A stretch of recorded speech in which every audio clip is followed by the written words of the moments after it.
ইদানিং আমার জামাইয়ের সাথে আমার অনেক ঝগড়া হয়। না না, আপনি যা ভাবতেছেন তা নিয়ে না।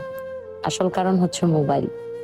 তো গতকালকে সে আসার পরে আমি তাকে বললাম, বাসায় যখন আসবা, আমরা স্বামী স্ত্রী যখন একসাথে থাকবো, তখন মোবাইলটা দূরে রাখবা। বাইরে তোমার যত কাজ মোবাইলের সব সেরে বাসায় আসবা। আর বাসায় এসে মোবাইল না টিপে সেই সময়টা আমাকে দিবা। আমি চাই তুমি বাসায় আসার পরে তোমার সাথে আমার জীবনের যত পরিকল্পনা আছে সবগুলো শেয়ার করব। আমি চাই তুমি বাসায় আসার পর আমাকে জিজ্ঞেস করো আজকে সারাটা দিন আমার কেমন গেল, আমার বাচ্চারা আমাকে কতটুকু অত্যাচার করলো, তুমি আমার সেই গল্পগুলো শোনো। আমি চাই আমার গল্প শুনে আমার দিন আরো ভালো কিভাবে যায় সেই পরামর্শ যদি থাকে তোমার কাছে, তাহলে তুমি সেটা আমাকে দাও। সত্যি বলতে আমি একটা জিনিসই চাই, তুমি বাইরে যেমন তোমার অফিসকে এবং তোমার কাজকে প্রায়োরিটি দাও, ঠিক তেমনি তুমি বাসায় আসার পরে আমাকে এবং আমার সন্তানদেরকে প্রায়োরিটি দিবা। আমি আসলে তোমার কাছে এটাই চাই। তুমি কি জানো, আমার মতো এরকম হাজার হাজার মেয়ে আছে যারা একটু কথা বলার অভাবে এক বুক আফসোস নিয়েই ধীরে ধীরে শেষ হয়ে যায়। এখন আবার বেশিরভাগ হাজবেন্ডরাই মনে করে ঘন্টার পর ঘন্টা স্ত্রীর পাশে বসে মোবাইল স্ক্রল করা মানেই স্ত্রীকে সময় দেওয়া। কিন্তু মোবাইলকে সময় দিতে গিয়ে নিজেদের ভেতরকার যে দূরত্ব সৃষ্টি হচ্ছে সেটা এখন অনেকেই টের পায় না।